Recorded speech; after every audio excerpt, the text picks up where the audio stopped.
அரசியல் செய்திகளை உடனுக்குடன் தெரிந்து கொள்ள நம்ம அரசியல் நியூஸ் தமிழ் சேனலை சப்ஸ்கிரைப் பண்ணிக்கோங்க. எவ்வளவு எச்சரித்தும் கேட்காத எடப்பாடி பழனிசாமி, லாட்டரி மார்ட்டினின் குடும்பத்தால் இரண்டாக உடையும் அதிமுக, வேலையை காட்டிய லீமா ரோஸ். ஏன், என்ன நடந்தது? லீமா ரோஸால் எடப்பாடி பழனிசாமிக்கு அப்படி என்னதான் பிரச்சனை அப்படின்றத பற்றி தான் தெளிவாக பார்க்க போகிறோம். நல்லா இருந்த கட்சியை லீமா ரோஸ் நாசமாக்கியது எப்படி, அப்படி என்னதான் அவங்க பண்ணாங்க அப்படின்றத பற்றியும், எடப்பாடி பழனிசாமிக்கு ஏற்பட்டு இருக்கக்கூடிய மிக பெரும் ஆபத்தை பற்றியும் இந்த வீடியோவில் தெளிவாக துல்லியமாக பார்க்க போகிறோம். கடைசி வரை பாருங்க, எல்லாமே உங்களுக்கு சிறப்பாக புரியும். அதுக்கு முன்னாடி இந்த வீடியோவுக்கு மறக்காம ஒரு லைக் கொடுத்துக்கோங்க. சரி, வாங்க வீடியோக்குள்ளார போகலாம். தமிழக அரசியல் வரலாற்றில் இதுவரை கண்டிராத ஒரு மிகப்பெரிய அதிகார ஆட்டம் மற்றும் உட்கட்சி பூசல் தற்போது அதிமுகவில் அரங்கேற தொடங்கி இருக்கின்றது. தமிழக வெற்றி கழகத்தினுடைய தலைவரான விஜய் அவர்கள் ஆட்சி அமைப்பதற்கு தேவையான பெரும்பான்மையை நிரூபிக்க திணறி வரக்கூடிய நிலையில அவருக்கு கை கொடுக்க அதிமுகவின் ஒரு பகுதி எம்எல்ஏக்கள் தயாராகி வருவதுதான் தற்போது எடப்பாடி பழனிசாமிக்கு மிக பெரும் தலைவலியை ஏற்படுத்தி இருக்கின்றது.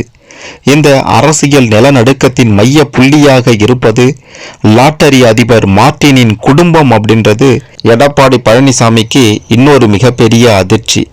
அதிமுகவில் தற்போது எடப்பாடி பழனிசாமிக்கு எதிராக கிளம்பி இருக்கக்கூடிய 36 எம்எல்ஏக்கள் கொண்ட அதிருப்தி குழுவில் மார்ட்டினின் மனைவி லீமா ரோஸ், அதாவது தற்போது லால்குடி அதிமுக எம்எல்ஏவாக இருக்காங்க. இந்த 36 எம்எல்ஏக்கள், எடப்பாடி பழனிசாமிக்கு எதிராக இருக்கக்கூடிய 36 எம்எல்ஏக்களுக்கு தலைவியாக மிக முக்கிய பங்கு வகிக்கிறாங்க இந்த லீமா ரோஸ் அப்படின்றது தான் பேரதிர்ச்சி. இந்த குழுவிற்கு முன்னாள் அமைச்சர்கள் சி.வி. சண்முகமும் எஸ்.பி. வேலுமணியும் தலைமை தாங்கி ரகசிய ஆலோசனைகளை நடத்திட்டு இருக்காங்க.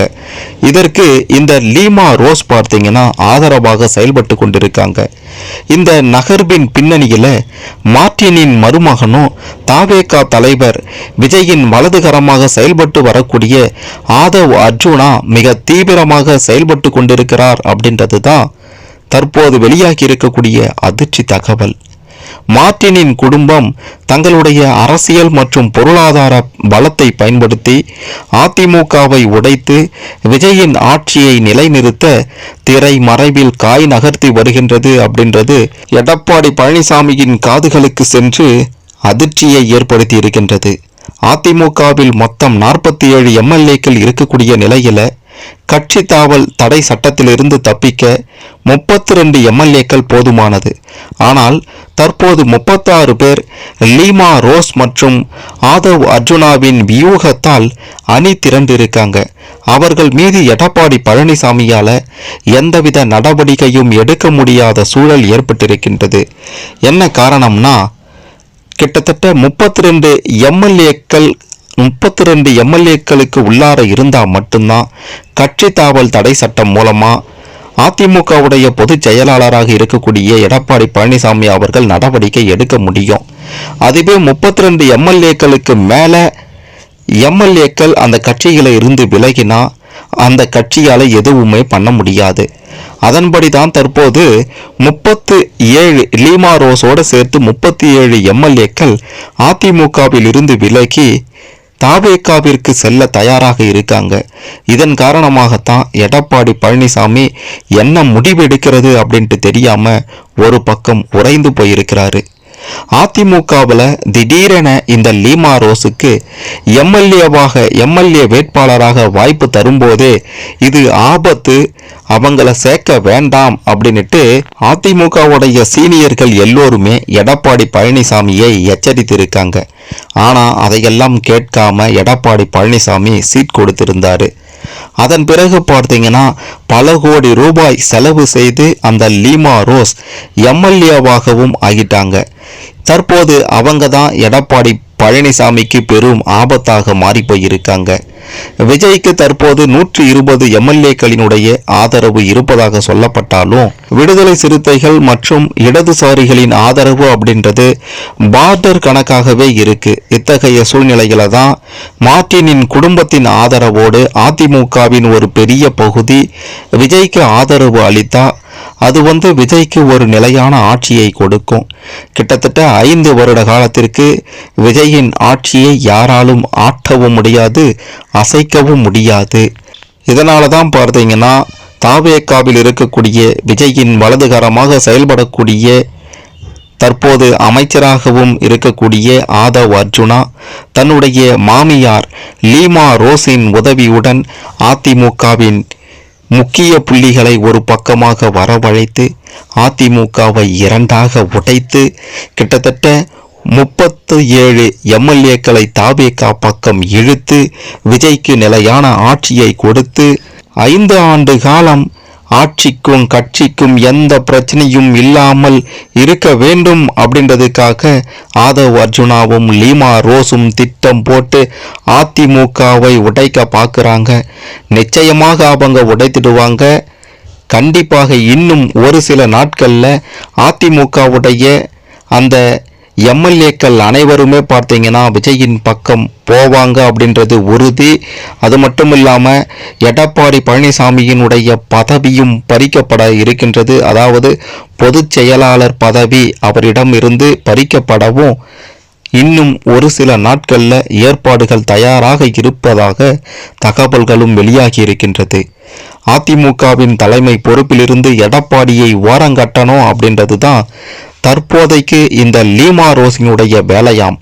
இந்த லீமா ரோஸ், சிபி சண்முகம், எஸ்பி வேலுமணி இவங்க எல்லோருமே பார்த்தீங்கன்னா எடப்பாடி பழனிசாமிக்கு எதிராக தற்போது செயல்பட தொடங்கி இருக்காங்க. ஆதவ் அர்ஜுனாவின் இந்த அதிரடி அரசியல் என்றி தமிழகத்தின் அதிகார மையத்தை லாட்டரி மார்ட்டின் குடும்பத்தின் பக்கம் திருப்பி இருக்கின்றது. அந்த லாட்டரி மார்ட்டின் குடும்பத்தால் தற்போது அதிமுக கட்சியே இருக்கும் இடம் தெரியாமல் அழிய போகின்றது. இந்த லீமா ரோஸ் பார்த்தீங்கன்னா எலெக்ஷன் நடப்பதற்கு, தேர்தல் நடப்பதற்கு கிட்டத்தட்ட 2 மாதத்திற்கு முன்னாடி தான் அதிமுகவிலேயே சேர்ந்திருந்தாங்க. நீண்ட காலமாக இந்திய ஜனநாயக கட்சியில் முக்கிய பொறுப்பில் செயல்பட்டு வந்த அவங்க திடீரென அந்த கட்சியில் இருந்து விலகி பிப்ரவரி 17ஆம் தேதி தான் அதிமுகவிலேயே இணைந்தாங்க. 2 மாதத்துல தேர்தலையும் போட்டியிட்டாங்க. அதிமுகவில் இணைந்த 2 மாதங்கள்ல தேர்தலில் போட்டியிட வாய்ப்பும் கிடைத்து தேர்தலில் போட்டியும் இட்டு வெற்றியும் பெற்று தற்போது எடப்பாடி பழனிசாமிக்கே யமனாகவும் மாறி அதிமுகவை இரண்டாக உடைத்து மாபெரும் சதி வேலையில இந்த லீமா ரோஸ் ஈடுபட்டிருக்காங்க அப்படின்றது வேதனையிலும் வேதனை. எடப்பாடி பழனிசாமி எடுத்த இந்த ஒரு தவறான முடிவு ஒட்டுமொத்த கட்சியையுமே சிதைத்திருக்கின்றது. இந்த சம்பவங்களை பற்றி நீங்க என்ன நினைக்கிறீங்க? இனி எடப்பாடி பழனிசாமியால எதுவும் செய்ய முடியாது அப்படின்ற ஒரு நிலை தான் இருக்கு. அவர் எடுத்த இந்த தவறான முடிவை பற்றிய உங்களுடைய கருத்துக்களை மறக்காம கமெண்ட்ல சொல்லுங்க. இன்னொரு முக்கியமான விஷயமும் இருக்கு. இந்த லீமா ரோஸ் பார்த்தீங்கன்னா தன்னுடைய பண பலத்தால அதிமுகவுடைய அந்த முக்கிய புள்ளிகளை பின்னாடி வர வச்சது மட்டுமல்லாம இவங்க சொல்ற மாதிரி அவங்க கேட்பது மட்டுமல்லாம இந்த லீமா ரோஸுக்கு தற்போது 139 கோடி ரூபாய் மதிப்புக்கு நகை உள்ளிட்ட சொத்துக்களும் 909 கோடி ரூபாய் மதிப்பிலான நிலமும் கட்டிடங்களும் அசையா சொத்துக்களும் இருக்கு. இவங்க தமிழ்நாட்டினுடைய பணக்கார வேட்பாளர்.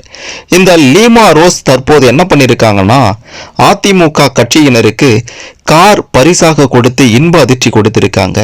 தன்னுடைய வெற்றிக்காக அயராது உழைத்த அதிமுகவுடைய அதாவது லால்குடி தொகுதியை சேர்ந்த அதிமுக வட்ட செயலாளர்கள் அனைவருக்குமே காரை பரிசாக வழங்கியிருக்காங்க. கிட்டத்தட்ட 10 பேருக்கு புதிய கார் வாங்கி கொடுத்திருக்காங்க அப்படின்றதும் குறிப்பிட வேண்டிய விஷயம். இதனால அதிமுக வட்ட செயலாளர்கள் இன்ப அதிர்ச்சியில உறைந்து போயிருக்காங்க. அயராது உழைத்தவர்களுக்கு கார் பரிசா கொடுத்திருக்காங்க. அதை பத்தி தப்பு சொல்ல வரல. இவங்க ஏன் கார் கொடுத்தாங்க, எதற்காக கார் கொடுத்தாங்க அப்படின்னுட்டு உழைத்தவர்களுக்கு கார் கொடுத்தாங்க, அதுல தப்பு கிடையாது. தன்னுடைய பண பலத்தால அதிமுகவை இரண்டாக உடைக்கக்கூடிய வேலையில இவங்க ஈடுபட்டது தான் பெரிய தப்பு. பணம் பாதாளம் வரை பாயும் அப்படின்னுட்டு கேள்விப்பட்டிருப்பீங்க.